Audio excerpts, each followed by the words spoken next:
All right, ladies and gentlemen, it's a beautiful forest here. There's a question somebody asked me recently. There was some news about Mother Kali, Goddess Kali. Somebody asked me, it was a Westerner who asked me, why is Goddess Kali always drunk? Why is she intoxicated with drugs? Why is she drinking blood of others? Why is she eating meat? Yes, all sorts of things which may not be considered nice as per human society, right? Or as per the scriptural regulations at least. So you have to understand why she does it. But first of all, let me give you the example of a jail, right? So what happens when you are in a jail? So there are all these criminals who are staying in a jail, and they have certain history, right, because of which they are there. So they have committed some heinous crime because of which they are in the jail. But at the same time, there's also another person in the jail, the jailer, right? So the jailer may stay in the jail like the criminals, but does it mean that the jailer, he or she, is also criminal? Well, absolutely not. So if somebody is staying in a jail as a criminal, and he feels by seeing the jailer that, oh, he's another criminal like us, he's also a murderer, maybe like me or he, so then that's primarily the ignorance of the person who is a criminal, right? Because the jailer may be staying in the same place and may eat the same food which the criminals eat, but not necessarily always. But yeah, sometimes the jailer may do, right? But that in no way means that the person is also a criminal, right? So the same analogy is true. So you have to understand who is Goddess Kali, basically. If you do not understand that, then you will have all sorts of fancy interpretations of things that you see, right? So Lord Shiva and Mother Parvati, and Goddess Kali is an expansion, a different form of Mother Parvati herself, right? So Shiva and Parvati, they are the in charge of the mode of ignorance. They are Tamoguna Adhipati, right? So that is why you will also see Lord Shiva is, taking this bhasma on his body, right? And you will see Lord Shiva in the scriptures. It is frequently mentioned that he roams with the ghosts and the pret, pishach, and the goblins, hobgoblins and all this. But does it mean that Lord Shiva is also a ghost? Well, absolutely not, right?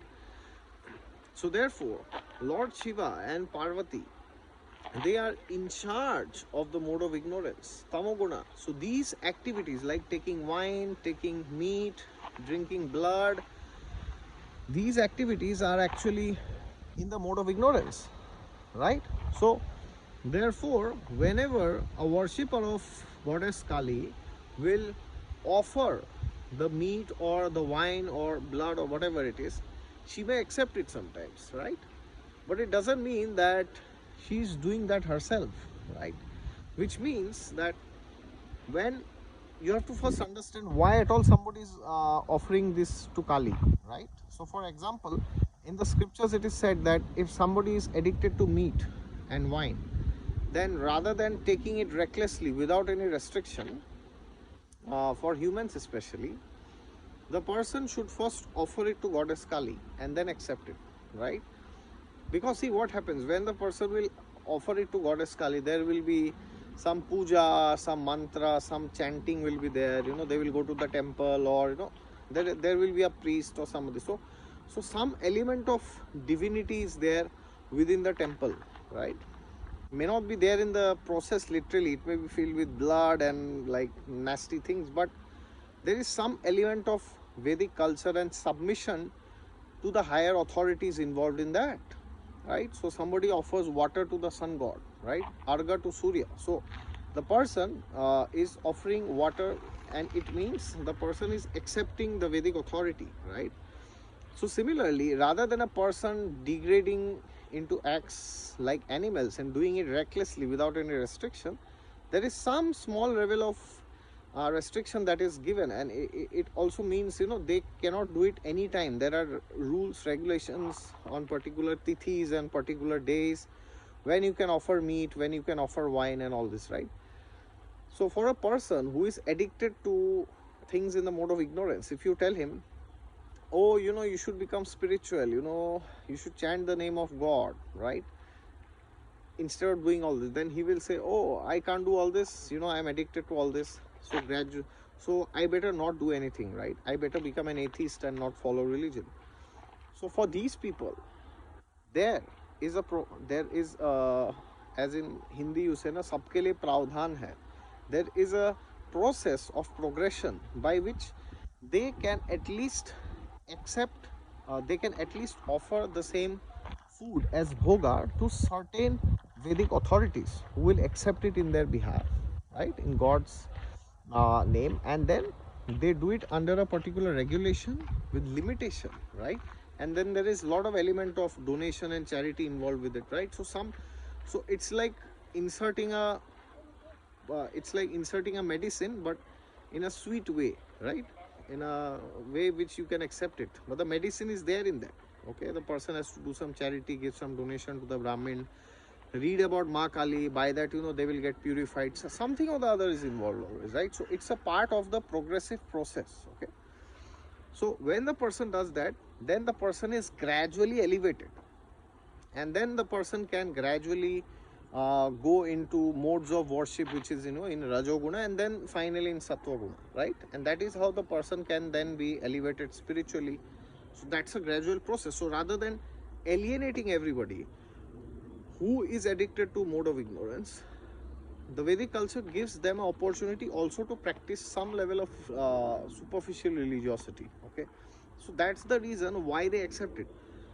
But to say that they are themselves doing it, it's bizarre. It just shows your level of stupidity and ignorance. Now, of course, I'm not saying this to anybody who asks this question, but you have to understand that just because somebody is doing something, it doesn't mean that they are doing that out of joy or, you know, supremacy or something like that. And similarly, you know, Goddess Kali, when she kills these demons, you know, then she might have to drink their blood, but it doesn't mean that a mother is drinking blood, right? So it doesn't mean that. So therefore, same thing is when Lord Shiva, you know, drinks this bhang or wine or whatever you say, you know, or, you know, some intoxicating thing, you know.